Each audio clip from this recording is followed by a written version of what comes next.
स्वागत है आपका बी न्यूज नेशन में। मैं हूं Abid Hussain Shaikh. Text book revision committee को बर्खास्त करने की मांग। Doctor M B Patil, text book में महात्माओं का सम्मान देने की बजाय बदनाम किया जा रहा है, इतिहास को बदल कर दिखाया जा रहा है। नई नस्लों के लिए ये महान लोग मार्गदर्शक होते हैं, मगर text book revision committee RSS के सिद्धांतों को अपनाकर भ्रम पैदा कर रही है। बसवण्णा जी, केम्पेगौड़ा और गौतम बुद्ध जैसे कई महान लोगों को श्रद्धांजलि देने की बजाय बदनाम किया जा रहा है, जिसको हम हरगिज़ बर्दाश्त नहीं करेंगे। फौरन इस कमेटी को बर्खास्त करके जानकारों, साहित्यकारों और समाज सुधारकों के साथ चर्चा करके नई कमेटी की रचना करे सीएम, ताकि नई नस्ल को सच्चे और सही इतिहास से रूबरू कराए, कहा कांग्रेस प्रचार समिति के अध्यक्ष डॉक्टर एम बी पाटिल ने। डॉक्टर बाबा साहेब अंबेडकर इर्ಬೋದು, महात्मा गांधीजी इर्ಬೋದು, ಕೆಂಪೇಗೌಡರು ಇರ್ಬೋದು, ಯಾರದೇ ಇರ್ಬೋದು, ಅವರಿಗೆ ನಾವು ಗೌರವಿಸುವಂಥ ಕೆಲಸ ಆಗಬೇಕು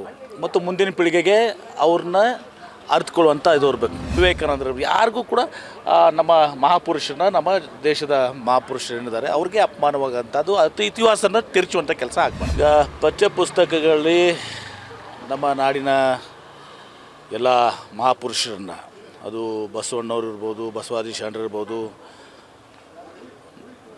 ಗೌತಮ್ ಬುದ್ಧ ಇರ್ಬೋದು, ಡಾಕ್ಟರ್ ಬಾಬಾ ಸಾಹೇಬ್ ಅಂಬೇಡ್ಕರ್ ಇರ್ಬೋದು, ಮಹಾತ್ಮ ಗಾಂಧೀಜಿ ಇರ್ಬೋದು, ಕೆಂಪೇಗೌಡರು ಇರ್ಬೋದು, ಯಾರದೇ ಇರ್ಬೋದು, ಅವರಿಗೆ ನಾವು ಗೌರವಿಸುವಂಥ ಕೆಲಸ ಆಗಬೇಕು ಮತ್ತು ಮುಂದಿನ ಪೀಳಿಗೆಗೆ ಅವ್ರನ್ನ ಅರ್ಥಕೊಳ್ಳುವಂಥ ಇದು ಇರಬೇಕು. ಅವರ ಅಪಚಾರ ತರುವಂಥದ್ದು ಯಾರೇ ಮಹಾತ್ಮರಿರಲಿ, ಅವರು ಆ ಮಹಾತ್ಮರ ವಿವೇಕಾನಂದ ಇರ್ಬೋದು, ಮತ್ತವ್ರು ಇರ್ಬೋದು, ಆ ಮಹಾತ್ಮರಿಗೆ ಅಪಚಾರ ತರುವಂಥ ಕೆಲಸ ಆಗಬಾರ್ದು. ಈ ಪಠ್ಯಪುಸ್ತಕ ಏನು ಕಮಿಟಿ ಇದೆಯಲ್ಲ, ಇದು ಭಾಳಷ್ಟು ಗೊಂದಲವನ್ನು ಸೃಷ್ಟಿ ಮಾಡಿದೆ. ಕೂಡಲೇ ಇದನ್ನು, ಈ ಸಮಿತಿಯನ್ನು ವಜಾಗೊಳಿಸಿ ನಾಡಿನಲ್ಲಿ ಭಾಳಷ್ಟು ಶ್ರೇಷ್ಠ ಸಾಹಿತಿಗಳಿದ್ದಾರೆ, ಚಿಂತಕರಿದ್ದಾರೆ, ಆಮೇಲೆ ಬುದ್ಧಿಜೀವಿಗಳಿದ್ದಾರೆ, ಅವ್ರನ್ನ ತಗೊಂಡು ನಮ್ಮ ಮಕ್ಕಳಿಗೆ ಈ ಎಲ್ಲ ಮಹಾಪುರುಷರ ನಮ್ಮ ಭವ್ಯವಾದಂಥ ಇತಿಹಾಸ ಸಂಸ್ಕೃತಿ ಏನಿದೆ ಅದನ್ನು ತಿಳಿಸುವಂಥ ಕೆಲಸ ಆಗಬೇಕು. ಹೌದು, ಎಲ್ಲರೂ ಕೂಡ ನೋಡಿದಿರಿ. ಎಲ್ಲರೂ ಕೂಡ ಯಾರು ಕೂಡ ಇವತ್ತು ಸಾಣೇರ ಶ್ರೀಗಳು ಹಿಡ್ಕೊಂಡು ಆದಿಚುಂಚನಗಿರಿ ಸ್ವಾಮೀಜಿ ಹಿಡ್ಕೊಂಡು ಕುವೆಂಪು ಅವ್ರಿಗೆ, ನಾಡು ರಾಷ್ಟ್ರಕವಿ ಕುವೆಂಪು ಅವ್ರಿಗೂ ಕೂಡ ಅಪಮಾನಿಸುವಂಥದ್ದು ಅಂತ ಎಲ್ಲರೂ ಕೂಡ ಇದು ಮಾಡಿದ್ದಾರೆ. ಒಟ್ಟಾರೆ ಅಲ್ಲಿ ಒಳ್ಳೆಯ ಜನರನ್ನ ತಂದಲ್ಲಿ ಆ ಪಠ್ಯ ಇದಕ್ಕೆ ತುಕ್ಕೊಳಿಸಿ ನಮ್ಮ ಇತಿಹಾಸ ಸಂಸ್ಕೃತಿ ಏನಿದೆ ಅದನ್ನು ತಿಳಿಸುವಂಥ ಕೆಲಸ ಆಗಬೇಕು. ಅದು ಕುವೆಂಪು ಅವ್ರು ಇರ್ಬೋದು, ಕೆಂಪೇಗೌಡರು ಇರ್ಬೋದು, ಮಹಾತ್ಮ ಗಾಂಧಿಯವರು ಇರ್ಬೋದು, ಬಸವಣ್ಣವ್ರು ಇರ್ಬೋದು, ವಿವೇಕಾನಂದರು ಇರ್ಬೋದು, ಡಾಕ್ಟರ್ ಬಾಬಾ ಸಾಹೇಬ್ ಅಂಬೇಡ್ಕರ್ ಇರ್ಬೋದು, ಯಾರದೇ ಇದ್ದರೂ ಕೂಡ ಅದನ್ನು ಸರಿಯಾಗಿ ಯುವ ಪೀಳಿಗೆಗೆ ತಿಳಿಸುವಂಥದ್ದು ಮತ್ತು ಇತಿಹಾಸ ತಿರುಚುವಂಥ ಕೆಲಸ ಆಗಬಾರ್ದು. ಹೀಗಾಗಿ ಈ ಸಮಿತಿ ಏನಿದೆಯಲ್ಲ ಭಾಳಷ್ಟು ಗೊಂದಲವನ್ನು ಸೃಷ್ಟಿ ಮಾಡಿದೆ. ಕೂಡಲೇ ವಜಾಗೊಳಿಸಿ ಒಳ್ಳೆಯ ಸಾಹಿತಿಗಳು, ಬುದ್ಧಿಜೀವಿಗಳು, ವಿದ್ವಾಂಸರಿದ್ದಾರೆ, ಅವ್ರನ್ನ ತಗೊಂಡು ಎಲ್ಲ ಮಹಾಪುರುಷರನ್ನ ನಮ್ಮ ಇತಿಹಾಸ ಪರಂಪರೆ ತಿಳಿಸುವಂಥ ಕೆಲಸ ಆಗಬೇಕು. ನೋಡಿ, ಅವೆಲ್ಲ ಕಾನೂನು ಕೈಗೆ ತಗೊಳ್ಳೋಕ್ಕಂಥದ್ದು ಯಾವುದಕ್ಕೂ ಅಧಿಕಾರ ಇಲ್ಲ. ಅದರಲ್ಲಿ ನಮ್ಮ ನಂಬಿಕೆಯೂ ಕೂಡ ಇಲ್ಲ.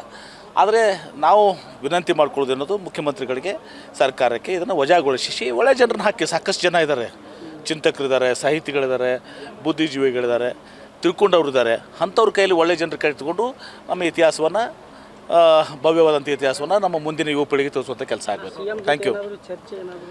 ನಿಶ್ಚಿತವಾಗಿ ಅವಕಾಶ ಸಿಕ್ಕಾಗ ಅದು ಅವಶ್ಯಕತೆ ಇದ್ದರೆ ನಾವು ಸಿ ಎಂ ಜೊತೆ ಚರ್ಚೆ ಮಾಡ್ತೀವಿ. ಮತ್ತು ನಾಡಿನ ಆದಿಚುಂಚನಗಿರಿ ಸ್ವಾಮೀಜಿಯವರು ಪತ್ರ ಬರೆದಿದ್ದಾರೆ, ಸಾಣೇಹಳ್ಳಿ ಶ್ರೀಗಳು ಪತ್ರ ಬರೆದಿದ್ದಾರೆ.